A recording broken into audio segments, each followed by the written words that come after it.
kulanti wacan wanaagsan daawadayaal gebi ahaantiinba halkani waa aayaha janaal ku soo dhawaada gacmo furan janaalkan haddaad maanta ku soo biirtay fadlan subscribe inoo saar gambaleelkana furo si aad ula socoto warbixinada dambe ee aan soo dhigna haddii la raali ka noqdo haddaad ka mid tahayna asxaabtii hore inoola joogay waad ku mahadsan tahay la joogistaada maalmihii ugu dambeysay baraha bulshada waxaa qabsaday warbixinada ku saabsan afduubka soomaalida loogu geysanayo dalka Kenya khaasatan gabdhaha Soomaaliyeed oo qaarkoodna halkaasi loogu geystay dil. booliska Kenya ayaa sheegay in ay shalayto ay ku guuleysteen ay soo badbaadiyaan gabar maalmihii la soo dhaafay ku maqnayd magaalada Nairobi oo laga afduubtay. laanta dambi baarista ee Kenya ayaa shaacisay inay Xafso Maxamed Luqmaan laga soo badbaadiyay kooxihii afduubka u geystay xilli ay ku hayeen guri cidla ah oo mugdi ah oo ku yaala xaafadda Kayole ee magaalada Nairobi. waxay booliska intaasi ku dareen in gabadha lagu qasbay in ay ku dhex jirto mid ka mid ah haamaha lagu kaydsado biyaha. qoraal ay laanta dambi baarista Kenya ay soo dhigtay barteeda Twitter-ka ayaa lagu sheegay in nabarro dhanka wejiga iyo gacmaha ay ka muuqdaan sidaa daraaddeedna loola cararay isbitaalka agdhowa xaafaddaasi si markaa loogu dabiibo xaaladdeeda. waxay booliska qabteen nin da'diisa lagu sheegay 24 sano oo laga shakisan yahay inuu ka mid ahaa dadkii afduubka geystay. ninkani 24 jirka ah ayaa qayb ka ahaa dadkii afduubay.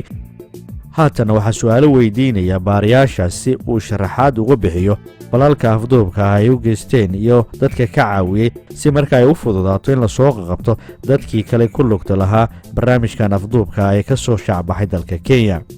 booliska waxay digniin u direen dadka doonaya inay ku kacaan falal caynkani oo kale ah oo ah dembi aad u weyn sidoo kalena ay la tiigsan doonaan sharciga. waxaa lagu soo warramayaa in kooxaha gabadhani afduubay ay isaga carareen goobta ka hor inta aysan soo gaarin booliska sida uu ku warramay wargeyska The Standard. wargeyska oo soo xiganaya booliska ayaa sheegay in Xafso aysan waxba cunin maadaama ay diiday cuntadii ay u keeneen kooxihii soo qafaashay. waxay shacabka ugu mahadceliyeen la wadaagidda xogta ku suurtagelisay in la soo badbaadiyo Xafso Maxamed Luqmaan.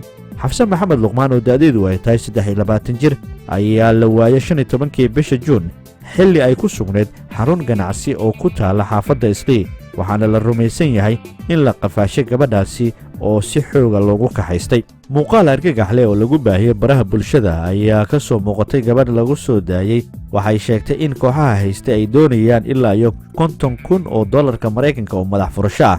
muuqaalka waxaa ka muuqatay gabadha oo indhaha ka xiran yihiin, wejigeeduna uu ka muuqdo jirdil. waxay tidhi waa la ii afduubtay, lacagna waa la iga rabaa, fadlan soo dira lacagtaas. Kenya waxaa aad looga hadalhayaa afduubka loo geysto gabdhaha Soomaalida kuwaa oo dhibaato fara badan lagu hayo, iyadoona dhowaan ay ahayd in gabar aad loo jirdilay kadibna jirdilkaasi u geeriyootay magaalada Mombasa ee dalka Kenya. sidoo kale waxaan idin haynaa warbixino kale oo ku saabsan afduubka loo geysanayo Soomaalida ku sugan dalka Kenya. warbixino kalena dib ayaan iskugu soo gudbi doonaa. fadlan janaalkan subscribe saar si aad ula socoto warbixinada dambe haddii la raali ka noqdo. sidaa iyo nabadgelyo.